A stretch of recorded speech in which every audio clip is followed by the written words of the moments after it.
Chapter 46. Don't forget to bookmark it. There are 2 more chapters today. Jiang and I seemed to be obsessed with watching the fruits and vegetables grow little by little. Whenever she had the time, she would squat in the garden and stare at them.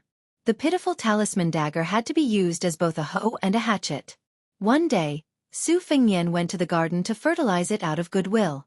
In the end, he was discovered by Jiang and I, who couldn't sleep. In a frenzy, she carried the talisman and chased him half the mountain. For the next few days, Su Fengnian didn't dare to return to the thatched cottage. For every meal, he caught some wild animals and barbecued them. At first, Hong Shixiang didn't dare to eat fish and meat. Later, he couldn't stand the gluttonous bug in his stomach. Once he started, he couldn't stop himself. As soon as he saw His Royal Highness, he would throw flirtatious glances at him and ask him what he caught today. This was greatly inconsistent with the rules and regulations of the mountain. Su Fengnian admired himself for being able to endure this bull rider's incessant chatter, just like the gadfly on the bull's butt. After moving hundreds of books up the mountain, Su Fengnian obviously didn't want to be a 2-legged bookcase. When he read something that he didn't understand, he would grab Hong Shixiang and explain it. The most interesting part was that many seemingly unsolvable and brilliant moves often had a solution in another secret manual. This kind of contradiction that required patience to find was most beneficial to Su Fengnian.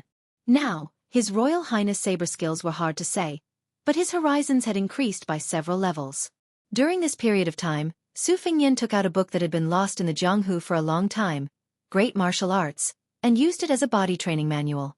The moves were simple, but each move was fierce and overbearing, striving to kill with one move. He also asked for a set of nameless fist techniques from Wudong, leaning towards the soft and feminine side.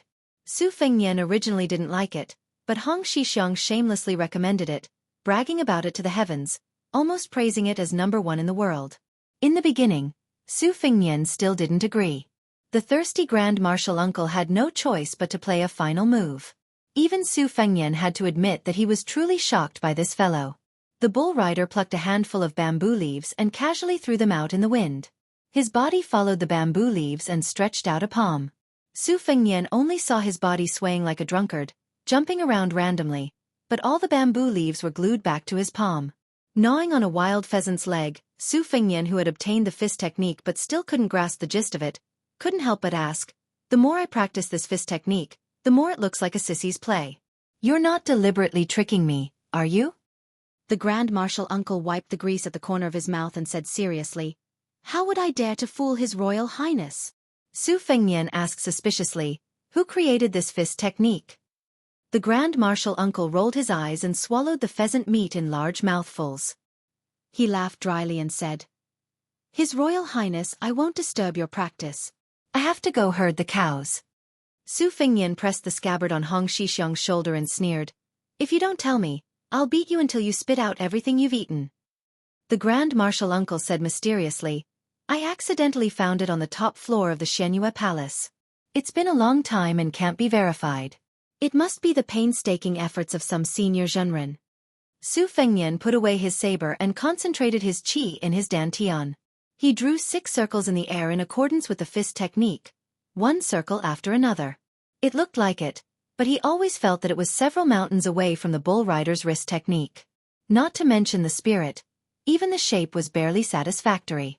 The Grand Marshal uncle, who was busy leading the green cow, looked at Su Fengnian's posture and nodded slightly. He smiled brightly and said, "This fist technique goes from the 8 trigrams to the 4 symbols, the 3 powers to the yin and yang, all the way back.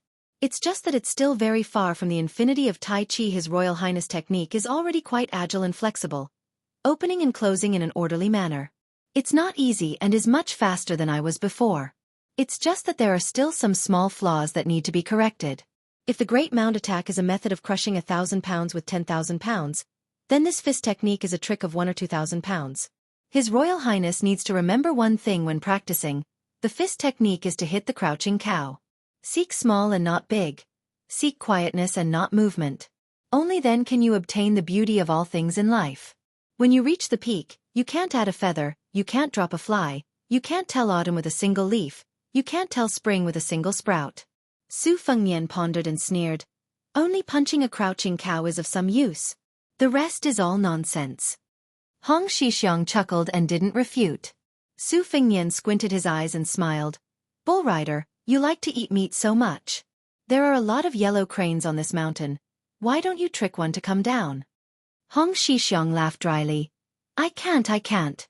Wudong's red-crowned cranes are psychic, and they're all my childhood playmates. Killing them is more painful than killing me. Su Fengnian joked. Can you ride on a crane's back and play? When Taoist immortals ascend to immortality, isn't there a type of crane ascension? Hong Xixiang shook his head. I've never thought about that. I've been afraid of heights since I was young. Su Fengnian said with disdain. Afraid of going down the mountain, afraid of heights, afraid of women, what else are you not afraid of? Hong Xixiang sighed heavily, frowning and frowning. This bull rider suddenly pricked up his ears, carefully saying, His Royal Highness, I'll go get the cow first. You better go back to the thatched hut and take a look. Su Fengnian gripped his winter-embroidered saber tightly and rushed back. On the mountain, who would have the guts to find trouble with him? If there was, then it would definitely not be an ordinary character. Seeing the thatched hut, Su Fengnian's figure came to a sudden stop, passing through the bamboo forest and slowly moving forward. Outside the hut, there were 3 unfamiliar uninvited guests, not wearing Wudong's linen or silk Taoist robes. In the middle, there was a delicate young master, wearing luxurious clothes. Su Fengnian was very familiar with Zhongming's behavior. He could see the depth of his family's wealth at a glance. The shoe embroidery on this kid's body was extremely skillful, rare and priceless, but this was secondary. In his hands, he was playing with 2 luminous pearls, of excellent quality, known as the Dragon Pearl and the Phoenix Eye.